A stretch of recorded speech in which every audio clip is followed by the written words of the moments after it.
हरे कृष्णा।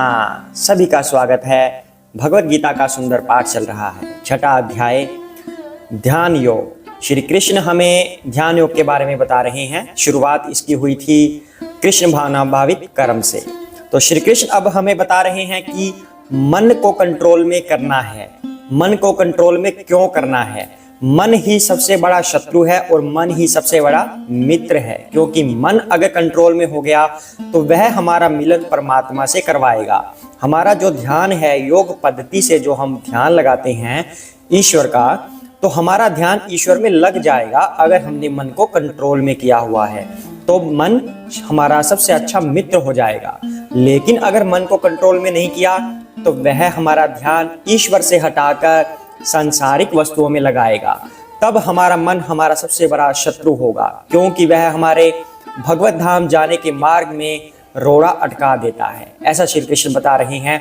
अब आगे श्री कृष्ण क्या कहते हैं इस संदर्भ में वो जानते हैं। उससे पहले भगवान की आराधना करेंगे, गुरु महाराज की आराधना करेंगे। हरे कृष्णा।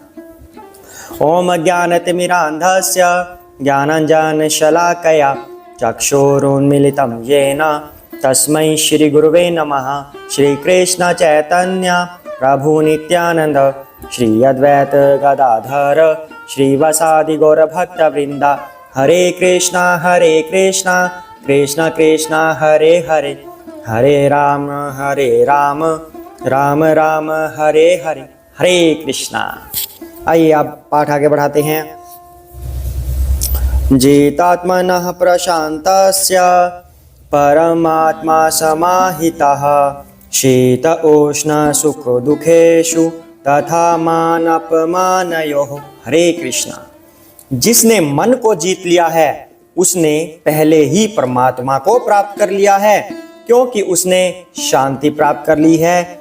ऐसे पुरुष के लिए सुख दुख, सर्दी गर्मी एवं मान अपमान एक से हैं। हरे कृष्णा।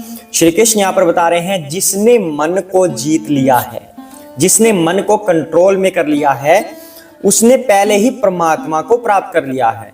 क्योंकि परमात्मा की शरण के बिना कोई व्यक्ति मन को कंट्रोल में नहीं कर सकता, और जिसने मन को कंट्रोल में नहीं किया उसे पूर्ण शांति नहीं मिल सकती। तो यहाँ पर भगवान कह रहे हैं कि व्यक्ति ने मन को कंट्रोल में कर लिया है, उसने पहले ही परमात्मा को प्राप्त कर लिया है, क्योंकि उसने पूर्ण शांति प्राप्त कर ली है। अब यहाँ पर बात यह आती है कि शांति किसे मिल सकती है? शांति उसे ही मिल सकती है जिसने परमात्मा की शरण ग्रहण कर ली है। जिसने परमात्मा को प्राप्त कर लिया है उसी को शांति प्राप्त होगी, और उसको शांति प्राप्त होगी तो उसका मन उसके वश में होगा। ये एक दूसरे के पूरक हैं। मन कंट्रोल में है तो शांति मिलेगी, अगर मन में शांति है तो मन अपने आप कंट्रोल में आ जाएगा, क्योंकि इन दोनों का जो सोर्स है वो है परमात्मा की शरण। यहाँ पर ऐसा भगवान कह रहे हैं। ऐसे पुरुष के लिए सुख दुख, सर्दी गर्मी, मान अपमान सब एक जैसा है। सुख हो या दुख हो, करनी तो भगवान की सेवा है। मन उसका शांत है कि मैंने जो जन्म लिया है, जो मेरी आत्मा को यानी कि मुझे जो ये शरीर मिला हुआ है, ये भगवान की सेवा के लिए मिला है। सर्दी हो या गर्मी, करनी तो भगवान की सेवा ही है।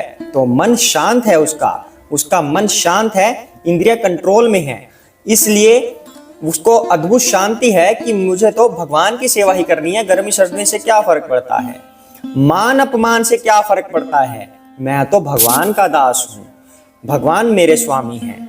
मेरा मान हो अपमान हो, वास्तव में कोई मान अपमान जैसी कोई चीज ही नहीं है। मैं तो क्योंकि दास हूँ तो मैं तो सिर्फ और सिर्फ भगवान की सेवा के लिए हूँ, बाकी जिसे जो करना है वो करता जाए।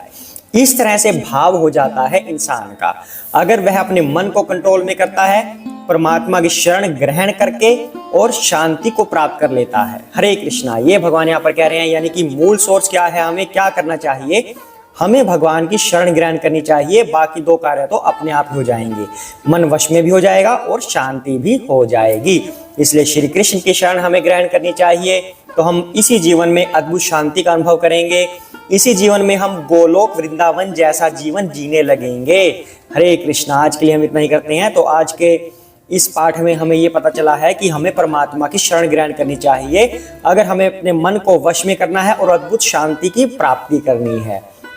हरे कृष्णा। जय श्री कृष्ण चैतन्य प्रभु नित्यानंदा श्री अद्वैत गदाधर श्रीवासादि गौर भक्तवृंदा। हरे कृष्ण कृष्ण कृष्ण हरे हरे, हरे राम राम राम हरे हरे, हरे कृष्ण।